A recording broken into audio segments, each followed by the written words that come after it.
اعوذ باللہ من الشیطان اللعین الرجیم بسم اللہ الرحمن الرحیم الحمد لأہلہ والصلاة علی اہلہا اما بعد، ماہ شعبان المعظم کی برکتوں کے ساتھ، رحمتوں کے ساتھ اور پھر توجہ تذکر کے ساتھ کہ اب آخری ساعتیں اس آخری عشرہ ماہ شعبان کی باقی ہیں۔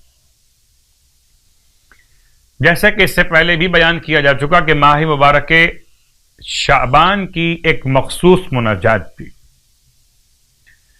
یہ مناجات مولا کائنات علی ابن ابی طالب علیہ السلام اور آپ کے فرزندان یعنی کہ جنت کے جوانوں کے سردار اس ماہ مبارک میں روز پڑھا کرتے تھے، کیونکہ ہم نے پچھلے دروس میں بیان کیا ماہ مبارک شعبان کی مخصوص صلوات کو، اور اب کچھ جملے اس مخصوص مہینے کی مناجات کے سلسلے میں۔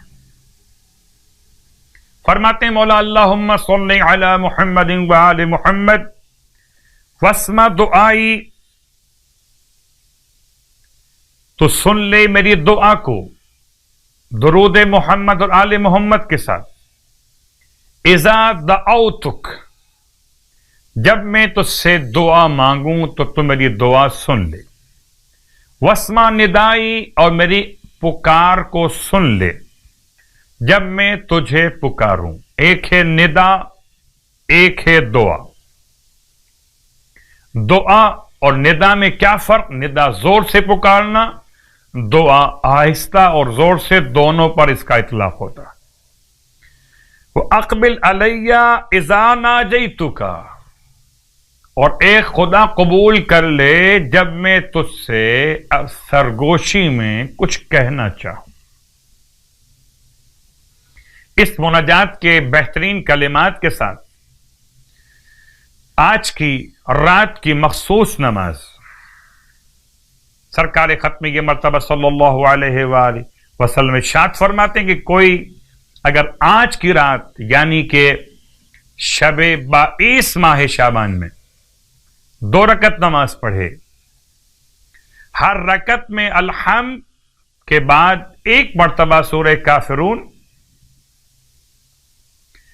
اگر یاد نہ ہو دیکھ کے پڑھ لی سورہ کافرون، اور 15 مرتبہ سورہ اخلاص پڑھے 2 رکعت نماز، تو خداوند عالم اس کا نام سچے افراد کے ناموں میں شامل فرما لیتا ہے، اور روز قیامت اسے انبیاء رسولوں کے گروہ کے ساتھ مشہور فرمائے گا۔ اس حالت میں اسے اٹھایا جائے گا کہ خدا اسے لباس جنت سے آراستہ فرمائے گا۔ ماہ مبارک کے شعبان کے 22 روزے رکھنے والے کے لیے اللہ کے حبیب فرماتے ہیں اسے سندس اور استبرق کے 70,000 لباس پہنائے جائیں گے۔ خدا ہم سب کو ماہ مبارک کے شعبان کے صیام اور قیام کی توفیق عطا فرمائے۔ الہیہ